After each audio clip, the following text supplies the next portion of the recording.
sensor technology. Today's industrial landscape is characterized by unprecedented levels of volatility, uncertainty, complexity, and ambiguity. As a result, operational effectiveness, clubbed with lower cost and enhanced security, both for assets and personnel, has gained more importance. In this backdrop, sensing technology and its advancements have played a key role for industrial operations to remain competitive and efficient. Sensing technology and its various applications are constantly evolving. In line with these advancements in technology and business needs, sensors are available to detect a wide variety of real world properties, from distance to heat to pressure. Today's products sense everything around them using sensor, and they have the capacity to be extremely accurate, consume less power, and are inexpensive to install and maintain. Sensors are proving to be vital components in creating new value for their processes and respective businesses. Sensors have a very wide range and there are many types, but fundamentally, sensors are devices that detect the feature quantity of a measurement object and convert this quantity into a readable signal, which is displayed on an instrument. And sensing technology, simply put, is a technology that uses sensors to acquire information by detecting the physical, chemical, or biological property quantities and convert them into readable signals. When did sensors started? Let's look back to the history of sensor. According to Wilhelm von Siemens in 1800, for him, he is a mediator between tradition and modernity. Wilhelm von Siemens, the company founder's second son, entered the rank of the company's management in 1890. During his 30th-year tenure, he shaped Siemens' development through a number of far-sighted business decisions. It was through his initiative that modern industrial campus was built on the outskirts of Berlin in 1897. In addition, Siemens Schackertwerk GmbH was founded, and the company's research and development work was centralized. Wilhelm guided his historic firm into the modern era. In 1892, power technology was the business of the future. Accordingly, electrification steadily gained importance both in industry and in public and private life. Wilhelm von Siemens turned out to have placed a long-term bet on the right horse. Following the invention of the three-phase motor, he pushed the concept further development at the company, and in Erding, Upper Bavaria, Siemens built Germany's first municipal power plant based on three-phase technology. In 1975, the American National Standards Institute talks about transducers. What are the transducers? Wilhelm von Siemens, for instance, the temperature sensitivity of electrical resistance in a variety of materials was noted in the early 1800s and was applied by Wilhelm von Siemens in 1860 to develop a temperature sensor based on a copper resistor. In 1975, the American National Standards Institute, or ANSI, the terms sensor and transducers are frequently used interchangeably. However, there are differences. Going strictly by definition, a transducer is a device that translates primarily non-electrical quantities into electric signals. Instrument engineers limit the definition of a device used for measurement purposes. Transducers can be used for measuring mechanical, thermal, acoustic, optical, and electrical quantities. The basic input block to any sensor is a transducer, often called the sensing element. But the sensor can include far more circuitry to make it useful and easier to interface in an end application. This has led to the term sensors and sensor system as broader extensions of the sensing element. The terms sensor or sensing node are also commonly used, but transducer or transducing node is rarely used, even though IEEE standards documents use this terminology. Many standards organizations provide their own definition for sensors and transducers, including the American National Standards Institute or ANSI, Instrument Society of America or ISA, the Institute of Electrical and Electronic Engineers or IEEE, and others. In fact, in 1975, ANSI declared that the term transducer was preferred to sensor. However, the producing and using industries almost completely ignored this. So today, sensor is used far more commonly than transducer. A transducer can also convert an electrical signal into a physical quantity to make an actuator. When this occurs, a transducer is not a sensor. For example, a piezoelectric transducer can be used for an actuation and or sensing purposes. A loudspeaker is also a transducer that converts electrical signals into motion. Its counterpart, the microphone, is a type of pressure. Speaker is also a transducer that converts electrical signal into motion. Its counterpart, the microphone, is a type of pressure, sensor, or transducer. This is in accordance to the Section 8 Transducers and Sensors by the Standard Handbook of Electronic Engineering in 5th edition, authored by Donald Christensen and Charles K. Alexander, McGraw-Hill, 2005. Sensors science and engineering is relevant to virtually all aspects of life, including safety, security, surveillance, monitoring, and awareness in general. Sensors are central to industrial applications, being used for process controls, monitoring, and safety. Sensors are also central to medicine, being used for diagnostics, monitoring, critical care, and public health. Sensors react to changing physical conditions by altering their electrical properties. Thus, most artificial sensors rely on electric systems to capture, analyze, and relay information about the environment. These electronic systems rely on the same principle as electric circuits to work. So the ability to control the flow of electrical energy is very important. Put simply, a sensor converts stimuli such as heat, light, sound, and motion into electrical signals. These signals are passed through an interface that converts them into a binary code and passes this onto a computer to be processed. So how the sensor really works? Many sensors act as a switch, control to flow the electric charges through the circuit. Switches are an important part of electronics as they change the state of the circuit.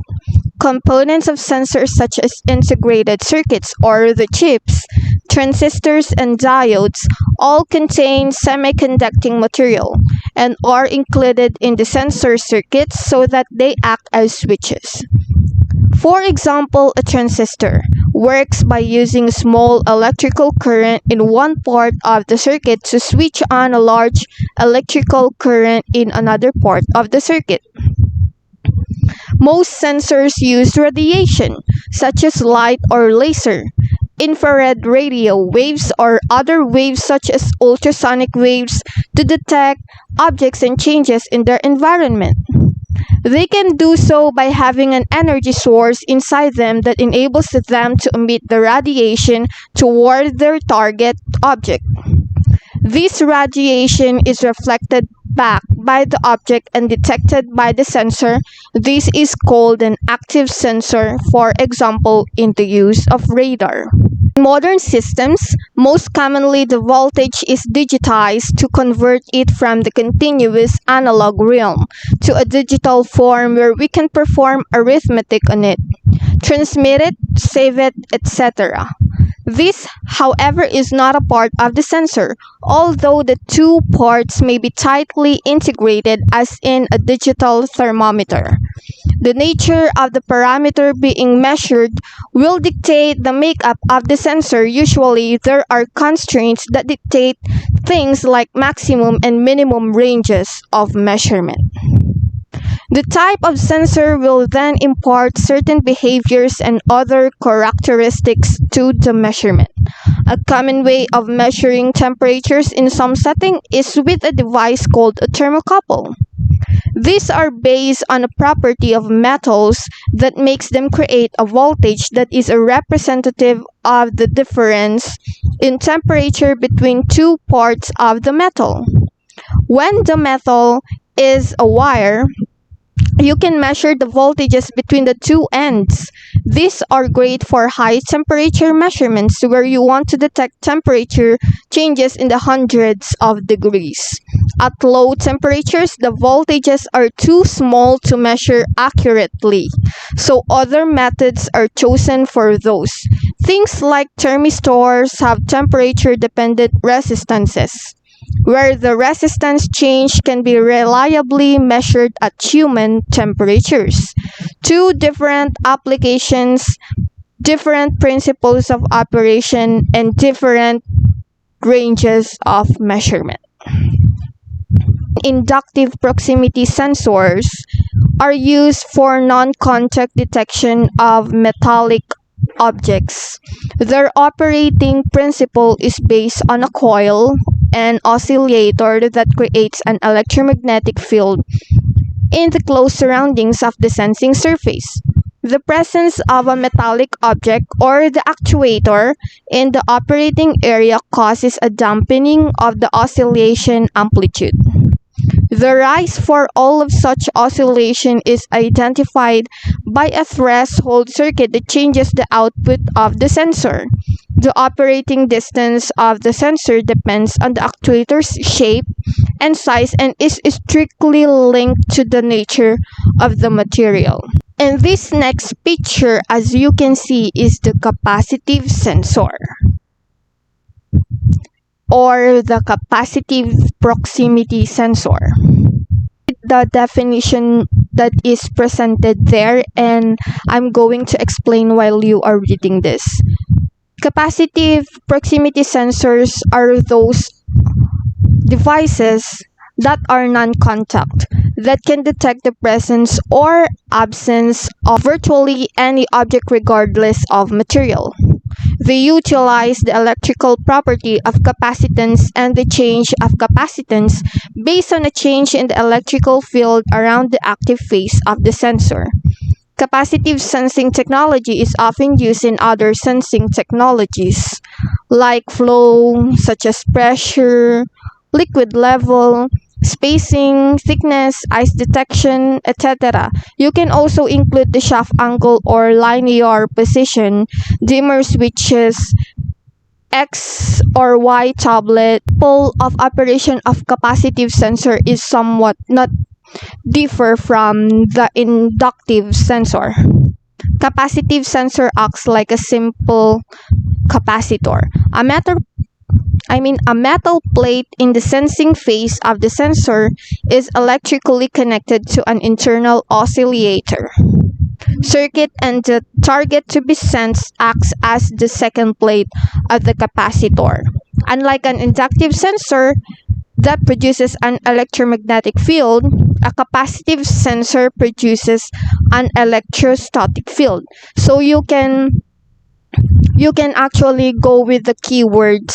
For the inductive sensor, it produces electromagnetic field, and the capacitive sensor produces electrostatic field.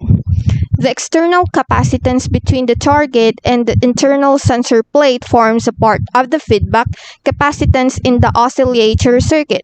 As the target approaches the sensors, phase the oscillation increase until they reach a threshold level and activate the output. Capacitive sensors have the ability to adjust the sensitivity or the threshold level of the oscillator. The sensitivity adjustment can be made by adjusting a potentiometer using an integral teach push button or remotely by using a teach wire. If the sensor does not have an adjustment method, then the sensor must physically be moved for sensing the target correctly. Increasing the sensitivity causes a greater operating distance to the target. Large increases in sensitivity can cause the sensor to be influenced by temperature, humidity, and dirt. The importance of sensors maybe is that yes, sensors are omnipresent, and if there would be no use of automation without sensors. In today's application, what is exciting in sensor research and development today is that it is a very, very tough question. There are many significant innovations and inventions being made daily, and it becomes more innovative every day. Micro and nanotechnology, novel materials, and smaller, smarter, and more effective electronic systems will play an important role in the future of sensors. They embedded in our bodies, yes. We use them every day. In our mobile phones, there is sensor in the screen lock of our phones, in our laptops, in our desktops, in our automobiles. Yes, there is sensors. In airplanes, there is sensors. Wherever you go, there is sensors. And the radios, there are also sensors, chemical plants, industrial plants, and countless other applications. To fulfill the promise of ubiquitous sensor systems providing situational awareness at low cost, there must be a demonstrated benefit that is only gained through further miniaturization. For example, now nanowire-based materials that have unique sensing properties can provide higher sensitivity, greater selectivity, and possibly improved stability at a lower cost. Such improvements are necessary to the sensor future. In choosing a sensor, we should consider every factors that actually affects them. For example, these environmental factors, the temperature range of the sensor. The temperature of the sensor has its limit, and we should always be aware of the capacity of our sensors, and we should be aware of the kind of humidity or the kind of weather that we are into, or the weather in the location that we are residing into. There, the humidity effects and the corrosion, the size, it talks about the range. How big are you going to provide? Or how big is the size range if you will going to estimate before actually providing a kind of sensor or any sensor that you want. Yes, that's the range protection, susceptibility to EM interferences, the ruggedness or the power consumption, and the self-test capability of the sensor you are planning to purchase. I have listed only 3 economic factors here. The first one is the cost, the availability, and the lifetime. The cost is how expensive or how it is worth it to buy. The availability, this is the lifespan of your sensor, the estimated lifespan. And the lifetime, yes, the life of your sensor. These are the different sensor characteristics that you should always consider, or most importantly, considering, or this is the top priority before purchasing a sensor. The first one is the sensitivity, the range, the stability, the repeatability, linearity, the error, the response time, and the frequency response. This is also the criteria in selecting a sensor.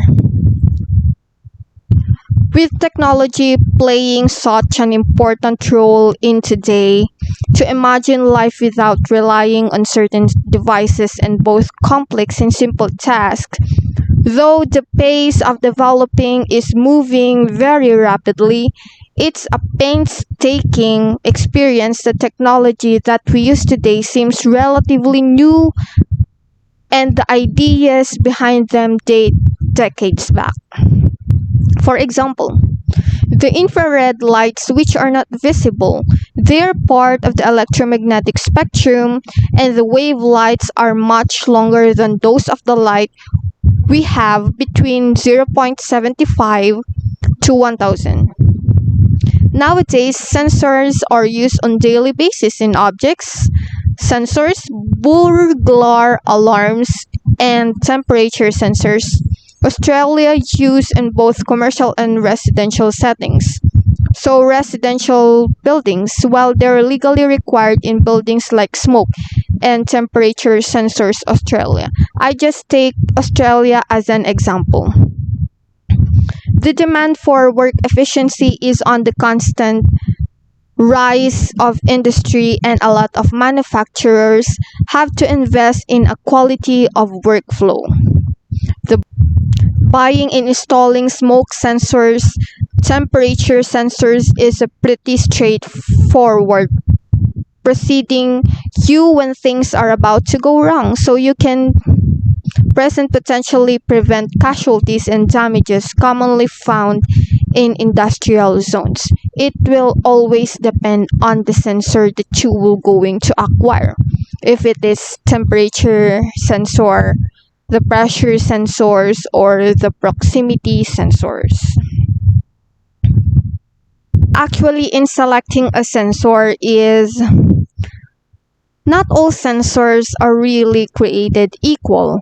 Some are intentionally designed for light duty applications, where the emphasis is more on economic cost rather than the ability to survive in rough service conditions. That's what I'm telling you earlier. It will always depend on your condition and the capacity of your sensor. Other sensors are specifically designed to meet the challenges of specific application environments, and as a result may carry a higher initial price. Some things to think about when choosing a sensor for new applications is, I'll give you one. What kind of environmental conditions will the sensor be exposed to? For example, very low or very high temperatures. Is it constant exposed to or immersion in liquid? Continuous vibration, the extreme shock, disruptive electrical noise, especially on handheld radios, welding fields, etc. Chemical contamination, physical abuse or impact, abrasion, high pressure washdown procedures, exposure to outdoor conditions of ultraviolet sunlight, rain, ice, temperature swings, and condensing humidity. Especially now here in the Philippines, the humidity is very, very high, and you should always consider the weather before acquiring a sensor. Or you can also say that, is it really possible to relocate the sensor to move it away from the difficult condition? Or is the sensor technology the best choice given the kind of application environment that it must operate in? Or is there a way to protect the sensor from exposure to the worst of the damaging effects? It is all about decision making and brainstorming. When you reach for a catalog or jump on the internet to look for a sensor, it's a good practice to just stop a moment first and make a list of the environmental challenges that the sensor could face. Then you will be prepared to make an appropriate selection that best meets your expected application conditions. Many types of sensors are available to manufacturers, and knowledge about the application type and basic operation conditioning requirements can create a more informed and accurate sensor selection. Choices for factory automation and machine control. How to find sensors operating requirements, sensor explanations are all provided. Here are why sensors are classified into the following criteria. With the provision of what we have discussed earlier, the range, the resolution, the sensitivity, the error, accuracy, the precision, the response time, and so on, the difference between maximum and minimum value which can be sensed by the sensor is called the range, right? And in here, we are going to say that primary input quantity or the measurand will going to be your indicator. And transduction principles will going to be somewhat will go to transducers. As a trivia to transducers, it is a device, usually electrical or electronic or electromechanical, that converts one type of energy to another for the purpose of measurement or the information transfer. Most transducers are either sensors or actuators.